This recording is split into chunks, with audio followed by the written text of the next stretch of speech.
Like, so if there is that discomfort, is it okay to withdraw and come back? Withdraw and come back? I mean, if possible. We're going to throw something back at you just to have a little bit of fun.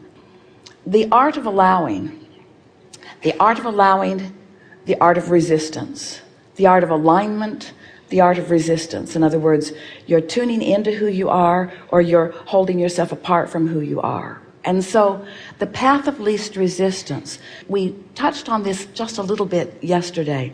Humans have issues with deliberately taking the path of least resistance because there's something in you that makes you feel like you're being lazy. So you kind of think that there's more virtue and value in doing things the hard way, and there isn't. The path of least resistance is the path that the source within you is always guiding you to, always guiding you to what you want in the path of least resistance. Well, what's the path of least resistance? What would be the strongest common denominator in different experiences where you're experiencing the path of least resistance? It would be one of joy. It would be one of feeling good, you see. So anytime that you're not feeling lighthearted or joy, that means you're taking a path of greater resistance than you need to. And we just want to say, why? Why would you take the hard path? Now some might say, oh, well, there's more adventure. And we say, there's plenty of adventure on the path of least resistance. And as we said to you yesterday, the path of least resistance doesn't mean the shortest path necessarily. It might, but it doesn't mean it necessarily. It means the path that has the most bang for your buck. It means the path that has the most potential to satisfy the most things that you are asking for in your vortex. Do you have any idea how many things you're asking for in your vortex? You're asking to uplift. You're asking to be uplifted. You're asking for alignment. You're asking for wonderful things to come to you. You're asking for clarity. You're asking for fun. You're asking for humor. You're asking for expansion. You're asking for insight. You're asking for all kinds of things because you've been putting those things into your vortex for a very long time.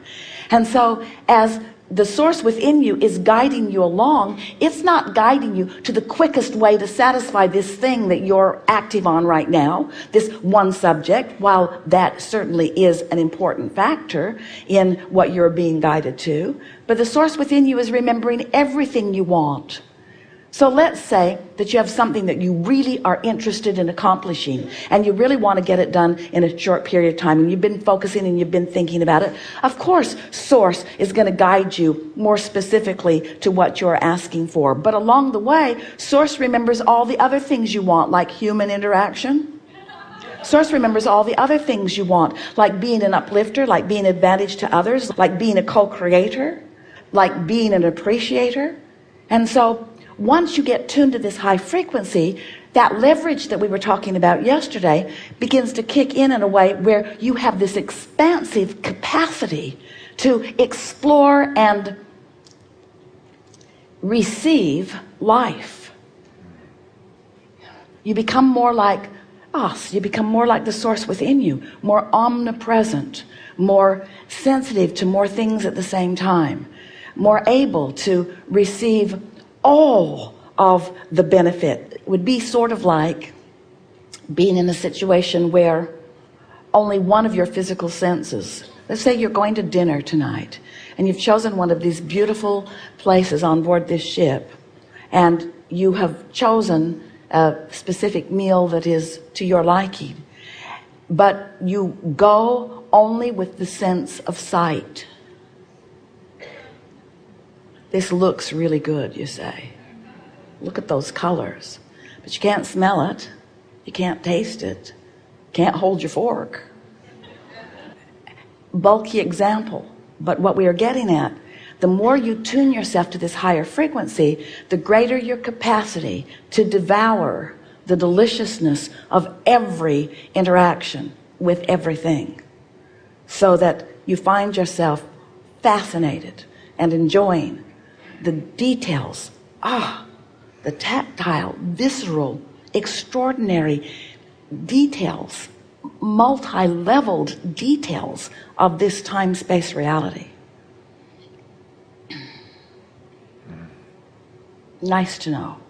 So what do you do? So with all of that, what did we just say to you? Go to bed tonight, make a decision that when you get up in the morning, you're going to be happy. When you wake up, acknowledge that you are, and then do your best to stay there as long as you can. And if you find yourself in the middle of a conversation with someone and you feel yourself sort of slipping from it, just go 17, 16, 15, and they'll say, what are you doing? 14, 13, what are you doing? 12, 11, I'm working the bugs out of you. 9, 8, 7, I'm trying to see you through the eyes of source. 6, 5, 4, what were you saying? What were you saying? 17, 16, 15, 14, 13, 12. You're looking better to me. 8, 7, 6, 5, 4. What were you saying? 17, 16, 15. Don't do it out loud. Don't do it out loud. Just have fun with this. You're meeting up with all kinds of people in all kinds of places.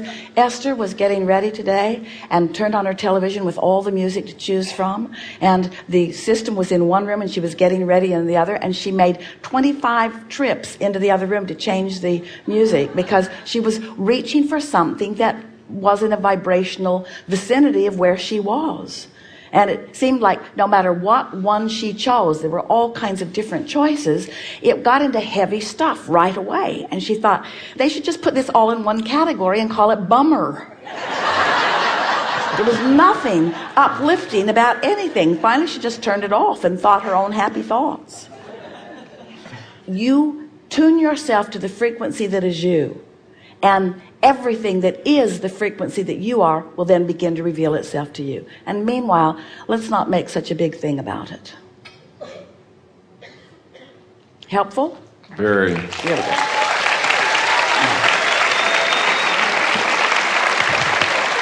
There could not be a better conversation.